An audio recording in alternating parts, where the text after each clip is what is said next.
for those who were not able to make it. We're recording now. Um, okay, so welcome. We're going to talk today about behavioral interviewing with our guest expert, Kelli Bakopanos from Deloitte. Kelli is a senior manager in talent acquisition professional from Deloitte, and she's been working closely with our scholars and with the Ron Brown Scholar Program for a long time. So we're so happy to have you with us, Kelli, and to hear your Thanks, I'm excited. expertise in this area. Yeah, I'm excited to be here. So just so you guys know, we are going to try to keep it to 30 minutes. What we are talking about today are behavioral interview questions. We are not talking about the other kinds of questions like the get to know you types of questions, like tell me about yourself, or we're not talking about case interviewing questions. We're really going to keep it to 30 minutes and we're going to talk about this specific set of questions. At the end, you guys are going to have an opportunity to talk back to us and ask questions. So the way you do that is one of two ways. Look at your screen. You have the option to raise your hand and I can take you off mute and you can say your question out loud and everyone will hear you. Or if you're in a quiet place like the library and you can't talk, you also have the option to type your question out on the screen. And I will read it off the screen for everyone to hear. And then the first thing we're going to do before we get started is I'm quickly going to poll you guys so we can see who's out there. So if you'll just look at your screen, can you guys just answer that question real quick? If you're at a computer, and tell us what year you are in school.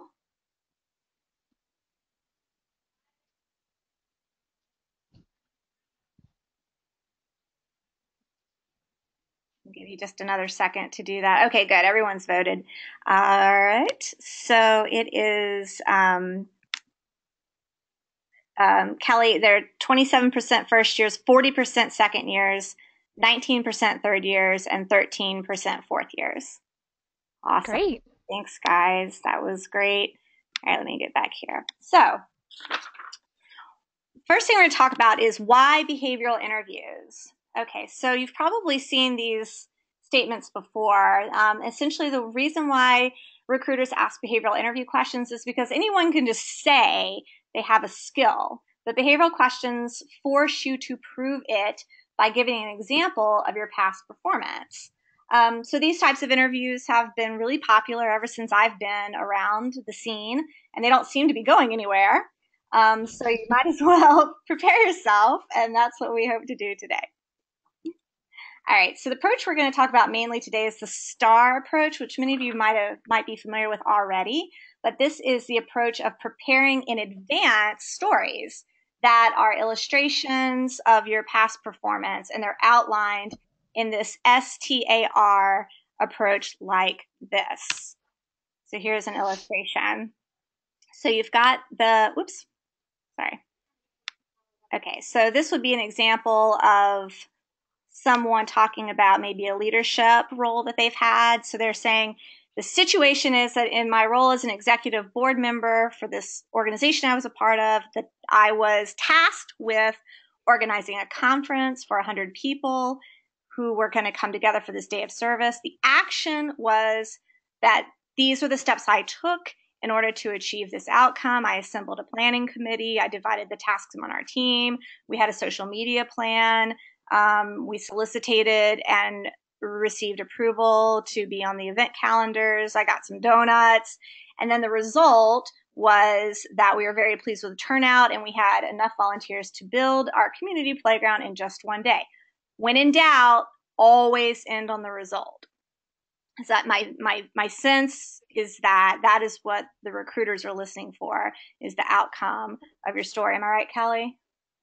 Yeah, the biggest thing is, and you'll see sort of in the star example, is that a lot of it is what you did or what you learned in this particular scenario. That's what people are going to be looking for. So making sure that you're sort of illustrating your contribution or your part that you took away from your experience on the program. That's versus what you think should happen. So make sure that you're putting it from your lens and making sure that you're showing your contributions. Oh, that's a very good point. Okay, so, all right. So when you think about which stories to choose or which examples from your past that you should draw out. I'm just bringing to your attention here a list of skills that have been identified by employers as being the most desirable. And so this is just some data that's coming at you from the National Association of Colleges Employers.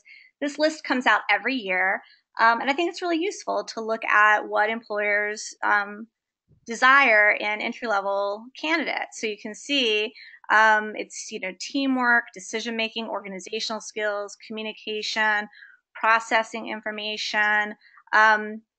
And so this can be kind of a guide to you on what stories you might want to choose. I get a lot of questions from students from time to time about maybe they want to use a story about caring for a family member, or maybe like helping a friend get through a particularly tough time. But what I always emphasize is that you want to keep your listener in mind. So think about equipping that listener, that interviewer, with information so that they can go on to be an advocate for you. And they're going to be listening to your stories in a way to get a sense of what kind of worker you are. So you want to think about the skills that are relevant to them, what they care about. And then also you want them to be as recent and relevant as possible. So if you're a senior in college, I'm going to try to get you to use college-based examples and not high school, not stories from high school. Anything to add to that, Yeah. Kelli? Yeah, and I think one of the things that sometimes it's hard to prepare for the interview prior to getting to know your interviewer and kind of getting to understand what they're going to be looking for. So one of the tips that I would always push is looking at the job description and seeing what the qualifications of the position are. If it talks about teaming, obviously they're going to ask questions that are going to be focused on your opportunities to team with others and what you've been in, in those environments. So one of the tips is to look at the job posting or look at, talk to some of your friends that have gone through the interviews for any helpful any helpful tips. Yes, absolutely. So what we're going to talk about next is, how do you, um, once you have some ideas of what you want to talk about or the examples you want to describe, what I'm going to have you do is you're going to outline them and practice delivering them with confidence in advance of without even anticipating the question. So I'm going to show you how to do that now. So let's pretend that I have a behavioral interview coming up and I've decided that I want to talk about my leadership, decision making, or problem solving skills, my ability to work independently, and my ability to work in a team and learn from mistakes. And so the making a mistake example might sound a little bit weird. Why would I confess a mistake when I'm in an interview? So that sounds strange, but I will explain it in a second. All right, so let's start with leadership. So let's go back to that story about the community service day. So we remember that we're going to outline it using STAR. And now that I have it outlined, what you can see is that I can use this as an example, not just to describe a time when I was a leader, but now you can see that I can repackage the story slightly to make it work for all kinds of questions. So not just maybe tell me about a time that you were a leader, but you can see now where I can take that same illustration and repackage it for the answer to tell me about a time when you went the extra mile, or tell me about a time that you had to be persuasive, or all types of variations of that question. Tell me about a time when you had to step up. Tell me about a time when you had to convince a group of people to do something that they weren't sure they wanted to do. It all goes back to the leadership question that I have practiced, that I've outlined, and that I know really, really well so that I can talk about it and repackage it if necessary. Anything to add to that, Kelli? No, that's a great example. Yeah, so then in just a couple more examples of how I would do that, right? So, whoops, come on. Okay, so I wanted to also talk about decision making and problem solving. So the illustration that I might choose is that one time that I had to find an advisor for a student group after our professor suddenly left. So I think this is something that a lot of students can identify with. So I would just take that story, I would STAR it out, like I did with my leadership story. And now it can be used for a number of different questions. Tell me about a time when you faced a dilemma. Tell me about a difficult problem you solved and walk me through the exact steps you took. How do you handle yourself in tricky situations? Give me an example. So do any of those questions kind of sound familiar, Kelly? Yes, a lot of them do. And one of the things that just to keep in mind as we're kind of going through this is that these are all great examples and it gives you the opportunity to sort of practice, but you're going to get questions that are going to put you on the edge of your seat and, making sure that you feel comfortable using that STAR approach and getting more familiar with it, it'll come more naturally to you. All right, so we'll do another one. Working independently. So I might decide in advance that I'm going to talk about that one time when I was in an internship and my supervisor went out on maternity leave. And then suddenly I'm kind of left without a direct supervisor. So that's a great story. I would outline that, STAR, and now I can use it for tell me about a time when you had to arrive at a solution without help. Give me an example of a time where you were given a project and you had no supervision. What happened? So I'm just throwing out a lot of variations of questions that are designed to get at your ability to work independently. And if you have the story in advance, then you'll feel prepared. So my advice is to work up about, 4 to 6 stories in advance that are illustrations of your highest level of personal responsibility. And then you'll have them in your back pocket, ready to go when you get into those interviews.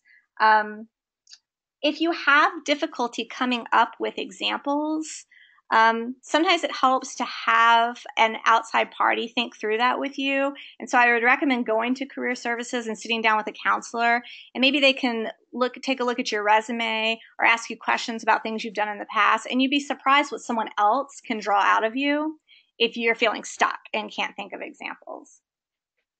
All right. So now, what about that mistake question? So what I want to talk about in terms of a story about a mistake or a story about a failure is that these are not uncommon questions. They are very popular. I use them myself when I interview potential interns. What we're looking for is a demonstration of humility, resilience, your ability to learn. So it's really good to go ahead and work something up in advance just in case. Just be careful not to shoot yourself in the foot. Because you want to remember that, at the end of the day, this is a job interview and not a therapy session. So I'm showing you an example of how I might do that here. So the situation with this person is that they're the account supervisor for a student-run company that provides moving and storage services. And the task is that they're competing for a large storage contract with an organization that they had already had as a client. And the action was this pitch, right? That as a team, they worked up this pitch. They felt very good about it. They got some good feedback. But the mistake was that in retrospect, he feels like they did not go the extra mile to wow the client. They didn't push as hard as they could have. The result being that there was a new person at the client site who was a senior manager who had come on board, and we now realize that his priority was picking his own vendor and not necessarily someone that they had used in the past. And the reflection is the result, right? The reflection is the result. So as a person working with the client team day to day, I should have picked up on that and found a way to address it. So the reason why this works is because it's pretty insightful. They're breaking down what happened. There's enough detail to allow full understanding, but the candidate's not veering off onto a tangent. The candidate has clearly thought it through.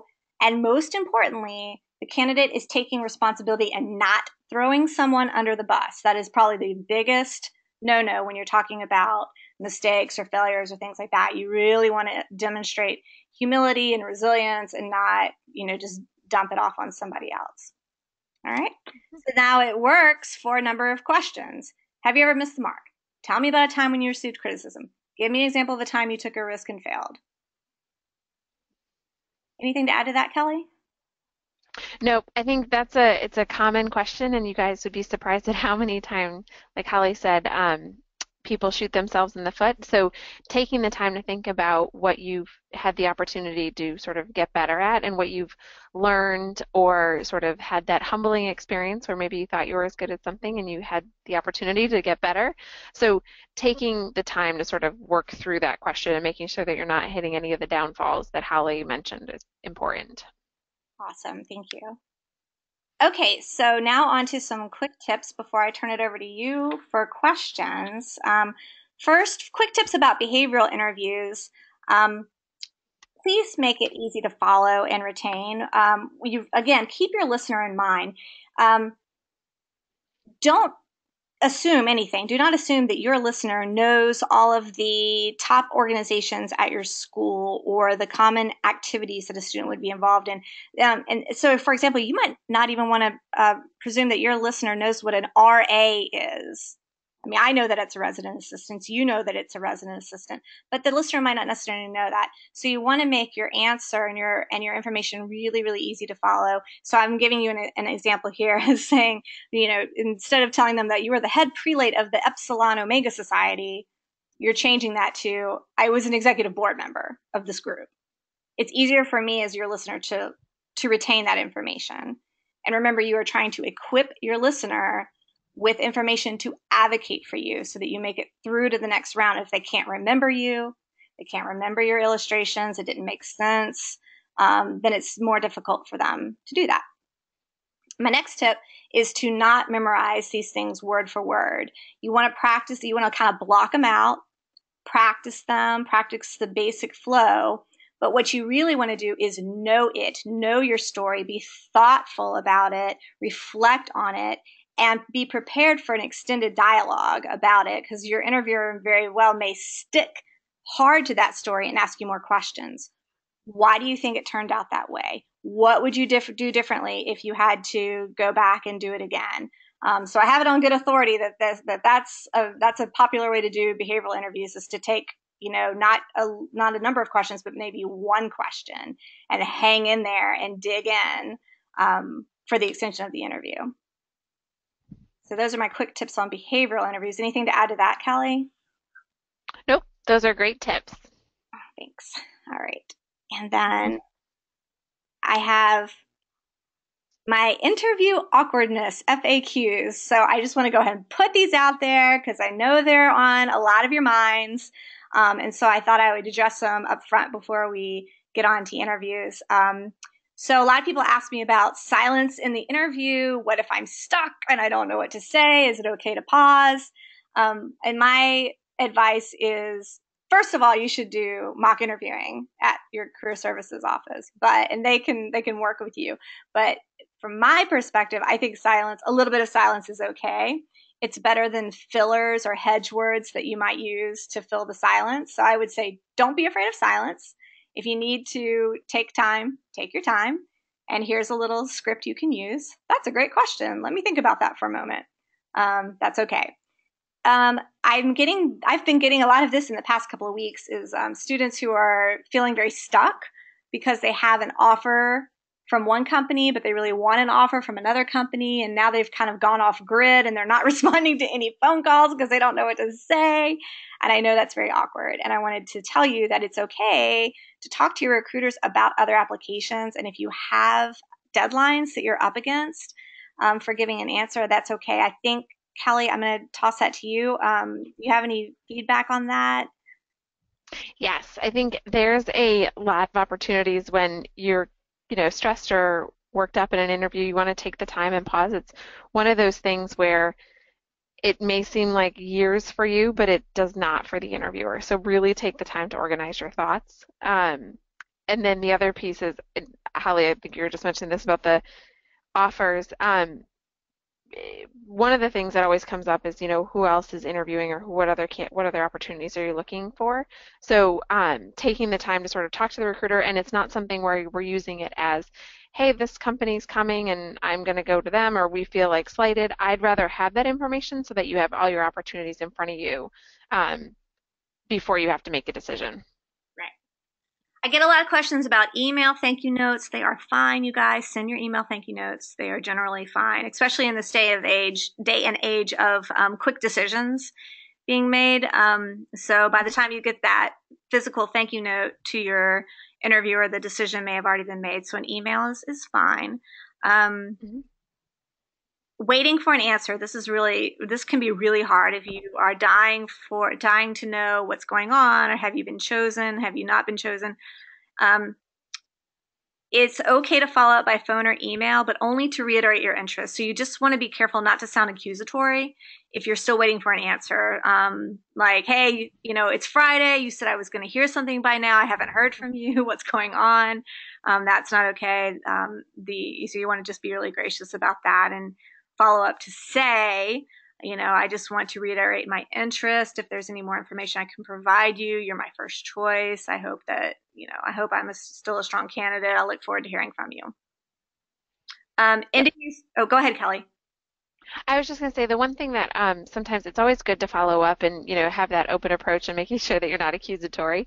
And the other thing is, you typically when you leave for an interview, they'll tell you they'll be in touch within 2 weeks or whatever the timeline is that they give you. So keeping that in mind and even referencing that in your email sometimes shows that you were paying attention and that you're just following up because it's getting closer to the end of the deadline. And there may be something where the recruiter's trying the work and there may be additional spots open or there's another position that you're a better fit for.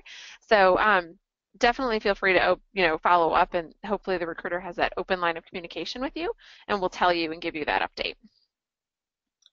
And then finally, ending your candidacy. So this is another area where I've seen students just kind of go off grid and go silent and stop returning emails.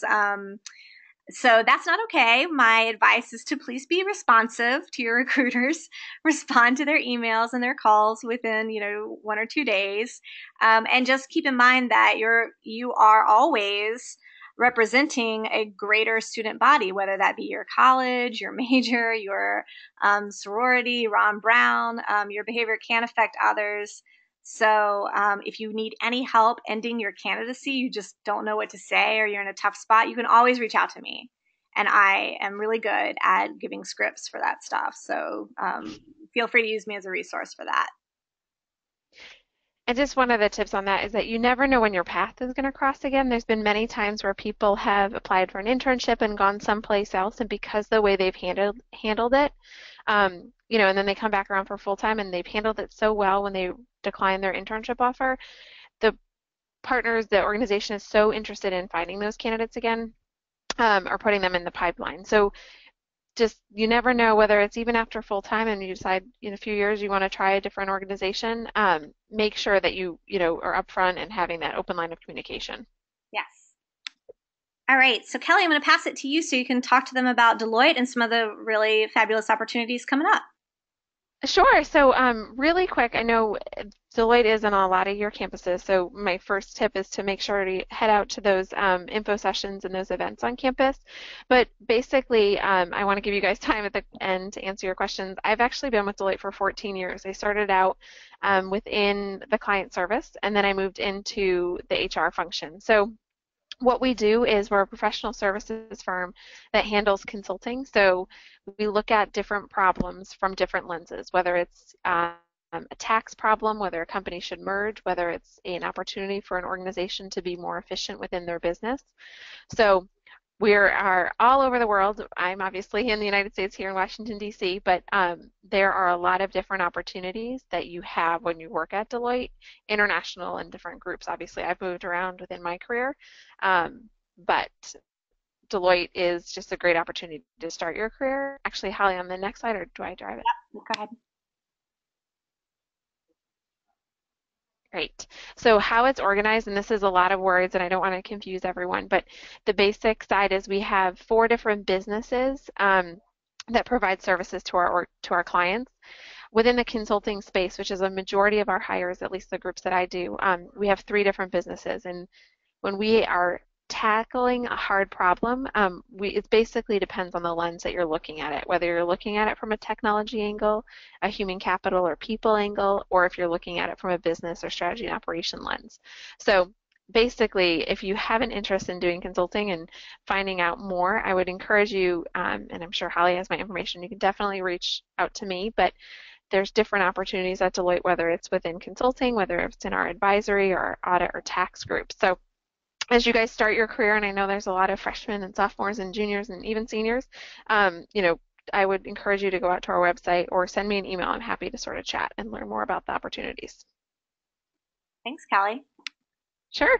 Okay, guys, so this is your chance. If you have questions, we've saved some time for you. So two ways to ask questions. You can either type them into the chat box, or if you want to raise your hand, I'll lift you off mute and you can ask your question out loud. Anybody?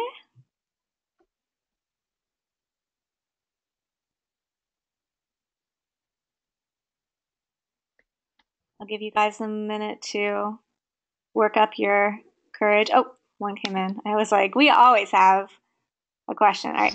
So here's a good question from Ansley. She says, or he says, I had an interview with a consulting firm, and my interviewer stopped me multiple times as I was trying to explain a story about when I exhibited leadership. I felt he was interrupting me so much he wasn't hearing some of my key points.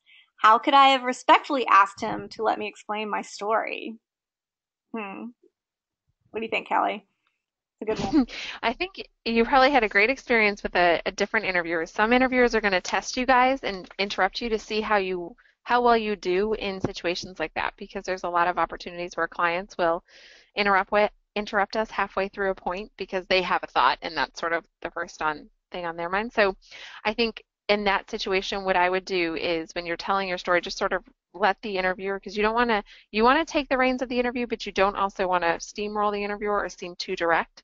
So in those situations, what I would do is sort of pause your story, and then as you get started, I'm going to look, as I was saying, the next part of it is how I exhibited leadership, and to sort of drive back to the question so that you're reminding the interviewer of what they asked you and how you're answering it, because they will try and derail you or they will get sidetracked themselves, but it gives you the opportunity to sort of test your patience and show them how you can sort of be able to answer questions in a not fluid conversation.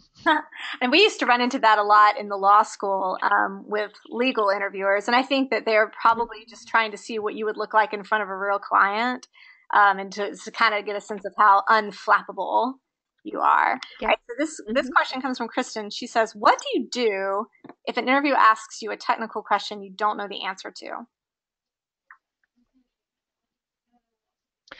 That's always, it kind of goes back to what Holly was saying earlier about sort of not making mistakes, but recognizing some opportunities that you have to still learn. So I think you guys are in a unique situation where you can say, you're still having the opportunity to take it up, take advantage of these situations where you can learn, and sort of lay out the plan of how you're gonna, whether if it's a technical training, lay out the plan of what you plan on doing to get up to speed in those skills, or what you've had exposure to as of yet and had the opportunity to sort of get your feet wet and how you want to dig in more.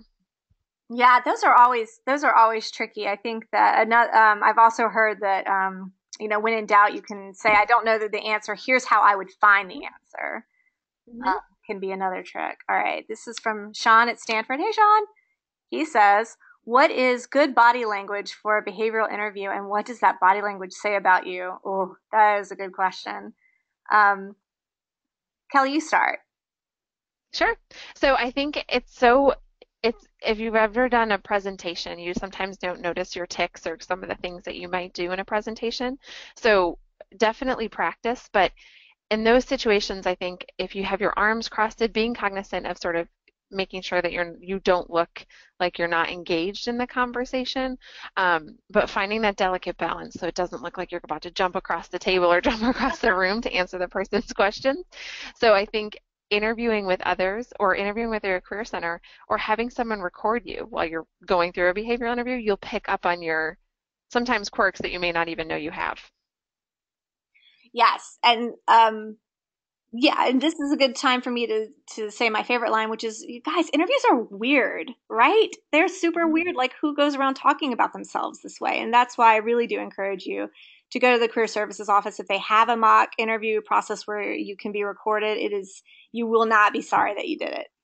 All right. So Taylor, hey Taylor, from Georgia Tech asks, is there a rule of thumb for defining the line between answering the question for a job interview and stumbling into therapy session territory? I think kind of going back to that, my recommendation would be going back to that star because there's obviously opportunities and they want, behavioral interviews tend to be a little bit more personal in nature, pulling from your examples and pulling from what you learned.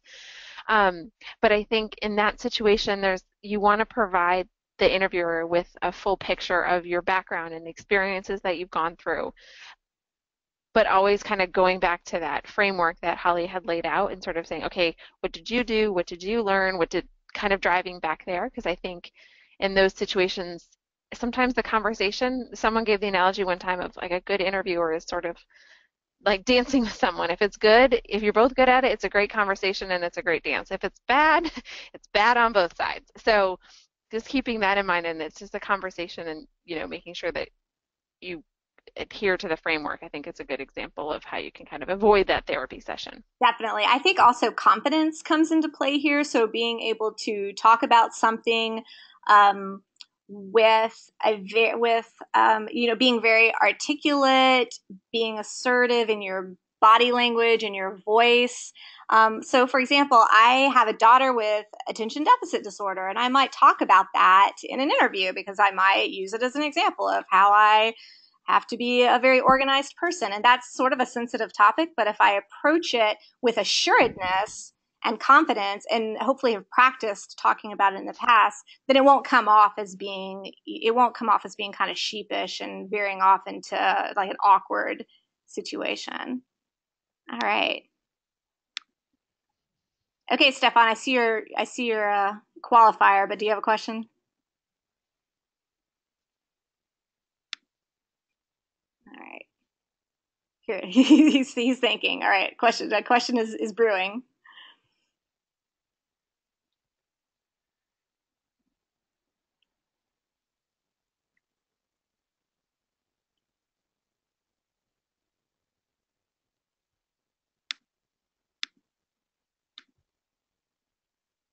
Okay.